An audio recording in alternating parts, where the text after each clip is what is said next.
tomorrow morning, bright and early. The Open begins. Steve Sands from the Golf Channel.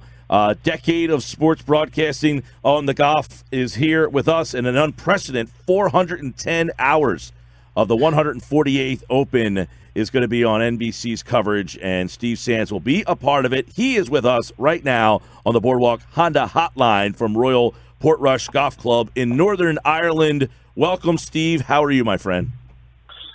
I'm doing great. I have one question before we start. Yes. Is White House sub still there?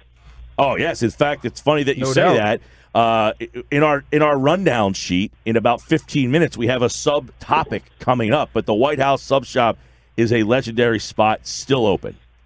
Oh, God, I love that place. I haven't been to AC in a while. Is your picture on the wall? The next time I go to AC, that'll be the first place I go. No, my picture's on the wall. We gotta make that happen. We got to do that for you. All right. Oh my God, I love that sub place, shop, man. guys. We got to get Steve Sands' picture on the wall over there. All right, can we do that? Not at all. We do know now that Steve has very good taste. That is a spot. All right. We were just talking yesterday about sandwiches, and we got that on our rundown coming up in about 10. So stick around for that. But right now, Steve, we know that whenever these majors come around, Tiger's name's at the top of the list. So is he a factor this week? How prepared is he? You know, he's had a lot of time off since the Masters. So do we expect to see a long run out of Tiger this week in Ireland? Yeah, I don't, and it's because of what you just said. He hasn't played a lot of golf since the U.S. Open. He hasn't made one PGA Tour start since the U.S. Open at Pebble Beach. And I just think that it's hard for a guy, even of Tiger's stature and experience and understanding of what it takes to win one of these things, I think it's just too hard to play great against the best players in the world when you haven't competed in 4 weeks. And I just think it's too much time off for Tiger. All right, we know that that is always a big attraction. But Rory, I mean, he was a 21-year-old at this event. He won with that, 9 under 63, which was the lowest score in this event. Which Rory will we see this week? By the way, the story about him shooting on this course when he was 16 years old, what did he shoot, a 61 on this course 14 years ago? Yeah, that's unbelievable. But he's 30 now, and yet he's the favorite. Do we expect to see the favorite Rory or the one that kind of makes us scratch our heads? I actually think you're going to see the favorite Rory this week. Might not be as weak come week's end to lift the claret jug for a second time in the last 5 years. But I do think that Rory is going to play okay. I think that the weight of the country here in Northern Ireland will be on him. It's a lot of pressure. I think Thursday's first round is the key. If he gets off to a decent start, not a great start, but at least a decent start, and he's not playing uphill trying to catch up to so many guys, I think he'll be okay, and that pressure will wane a little bit. But the Open hasn't been here in Northern Ireland, his home country, since 1951, and there's a ton of pressure on Rory this week. The country is just dying to see him play well. And I think it's going to be a tough spot for Rory, but I do expect him to play all right. Steve Sands, Golf Channel, NBC Sports. He's part of the network's tournament broadcast team as a hole announcer and interviewer for the 148th Open Championship.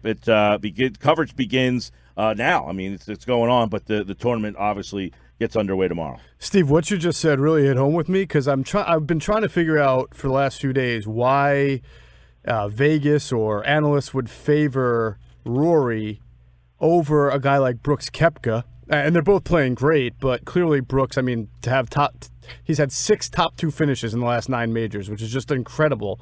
And as you mentioned, it seems like people are using Rory going home to Northern Ireland as a reason to make him more the favorite. But I was in line with you. I think that's kind of pressure. And in any other sport, when a guy has to play in front of his home crowd, we talk about the pressure of having to deal with that. But weirdly, it's almost like reverse psychology here, where analysts think that this is good for Rory. I would think Koepka is just as much of a favorite to win as Rory should be. Yeah, I totally agree. I think that betting is also something that has to do with where the public puts its money. True. So I think Rory is the favorite because they're in Northern Ireland and a lot of people are betting on him to win because he's one of the only people who's ever played the golf course before. So that's why I think his odds are better than anybody else, not because they think he's the number one choice to win. The gambling community thinks that, because he's back home, that perhaps he can do that. I'm with you. I think that Koepka somehow, it's just remarkable.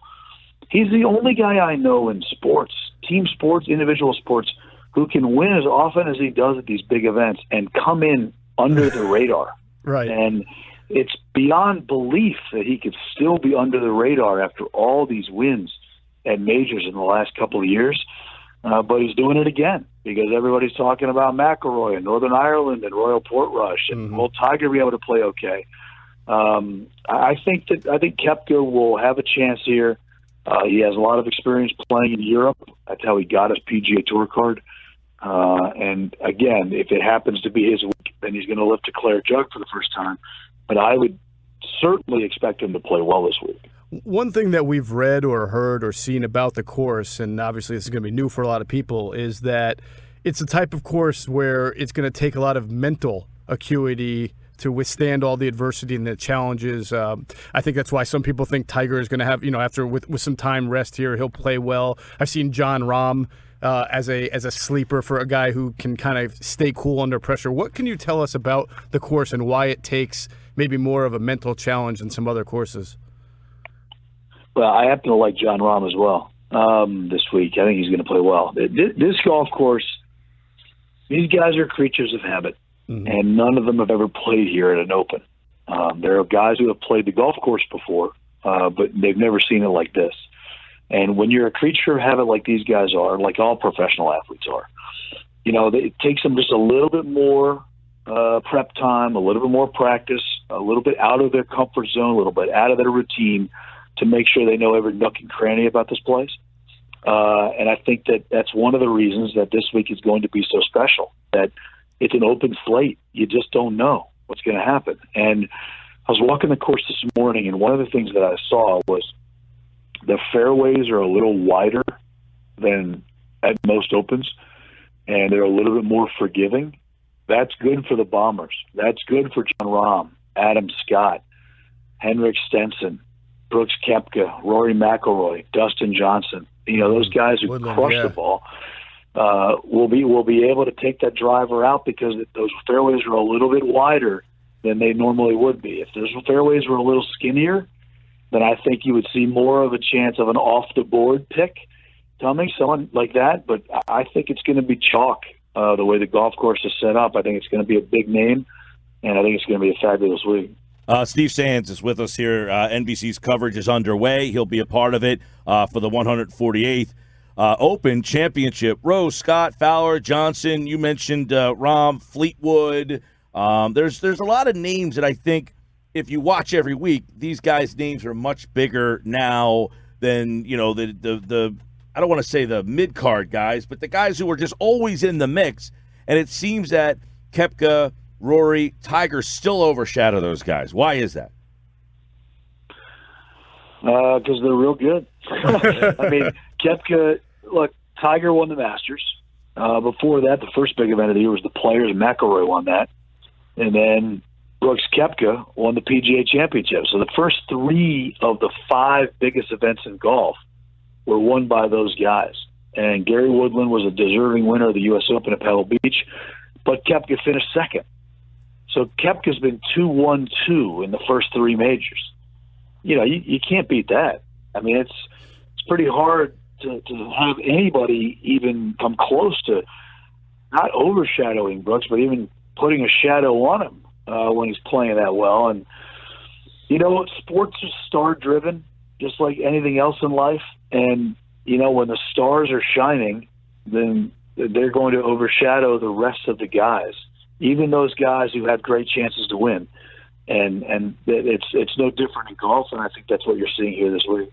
White House, let's get Steve a cheesesteak plain. What do you like on your cheesesteak? Oh, I mean, I could get some fried onions on there. There you go. Yeah. My gosh. Good choice. Fried onions, cheesesteak, and a picture on the wall. You guys are killing me over here. Have you ever had food over here in United Kingdom? No, I hear No. potatoes are definitely the thing to eat. Yeah. If you've ever eaten food over here, you guys wouldn't be teasing me with a cheesesteak from White House Subs right now.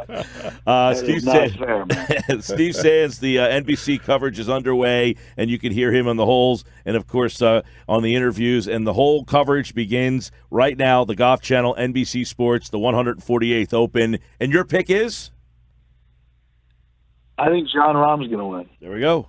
John Rahm, your My winner sleeper. of the Open. Don't watch. Steve has the answer. Steve, we appreciate you jumping on the show here, pal.